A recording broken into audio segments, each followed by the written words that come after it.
Liam Neeson as an intimidating, gnarly tree monster? Yeah, that sounds about right.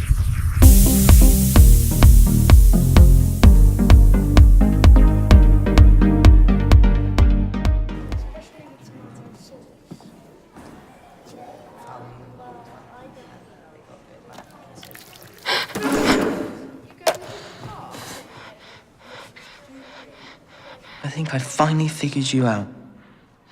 After all this time. All that you're looking for is someone to kick your head in. But you know what? I'm not that guy anymore.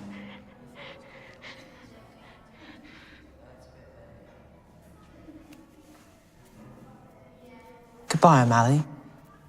I no longer see you. A Monster Calls tells us the story of a child dealing with some grief in his childhood and how an unexpected visitor impacts his ability to deal with it. This has been a year of movies about grief. How does this one stack up to the others? Here's 5 things about A Monster Calls. The answer, as far as I'm concerned, I think it stacks up pretty well. I loved this movie. One of my favorites of the year. Let's start here. This movie gets what it means to be in the brain of a kid. There are just some movies where you watch them. Where the Wild Things Are was another one for me. That just feels like it understands what it means to process deep emotions as a child. The confusion, the strangeness, the changing, what's real, what's not, what's imaginary. This movie gets that in a very real way. And I think therefore feels real, especially the grief. It just feels so authentic to this kid that you buy it, you're in it, and it impacts you in a major way. Not only that, but the story here is told in a really creative and unique way. I don't want to give anything away except to say that I love how the storytellers embrace what storytelling is to get you inside this kid's head. It's also very meaningful to the themes, the way the story is told. So it has that layered thing that movies do where you can experience it on one level, and then if you want, you can go even deeper and experience it on another level. And I love that. And this movie does it very well. Of course, all of that is for nothing if the performances don't add up. So good news, great performances. Susan Sarandon is great in this. I mentioned Liam Neeson. He's perfect for this voice. And the kid is great. And that's difficult sometimes. Lewis McDougall, maybe, is the kid's name. And he is perfect in his response to what's going on around him. And I haven't even mentioned Felicity Jones, who is giving an awards-worthy performance in this. Who'd have thought that the Felicity Jones performance you should be seeing right now is not just Rogue One, but actually A Monster Calls. She is great in this, as is everybody around her, and I think it brings the movie up. Another thing I wanted to touch on, because I believe it brings the movie up to this next level, are the effects. They're really beautiful and varied. There's various styles of animation and effects that are going on here. There's stop motion, there's computer generated, there's hand drawn, and all of it, this is key, impacts the story. It's for a story purpose. They use the effects they need to tell the story well, and that's how you make a great film. You put story first, and you use the other things as tools. So I obviously loved the movie. Is there a negative here that I can pull out?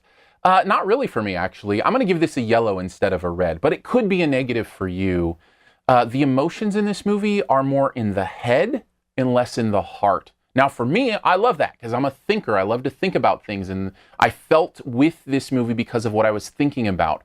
But it can feel very distant. It can feel, if you are used to feeling with your heart, if you want kind of that tearjerker kind of emotional outlet, I don't know that this movie has it. It feels like those emotions are stunted in some way so that you're primarily considering them and not feeling them. For me, not so bad. For you, might make a difference. Overall, though, A Monster Calls, I thought was a wonderful film on almost every level, enough so that I gave it a very solid A. Thanks for checking out this Your Movie Friend review. We'll get to the best ever challenge here in a bit. Before we do, though, let's connect in different places. If you want to connect online, you can hit up my Twitter, Aaron Dicer, AARONDICER. I would love to have conversation there. Or on the podcast, SiftPop, SiftPop. Just search for it wherever you get your podcast. Just search for it. You should be able to find it there.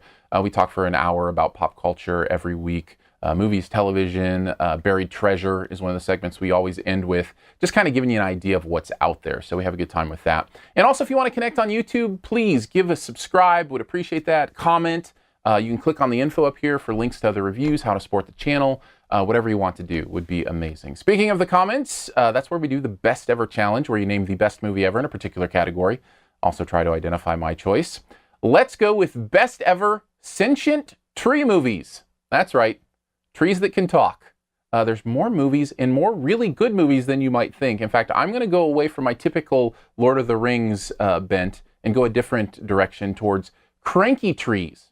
And I mean, how would you like it if somebody picked something off of you? Of course they're cranky. Take a guess at mine in the comments and leave your choice there as well. And as always, the first person to get mine right does get that point. And here's 5 extra seconds to hit subscribe. If you want to sub to the channel, just click the logo right down in this corner.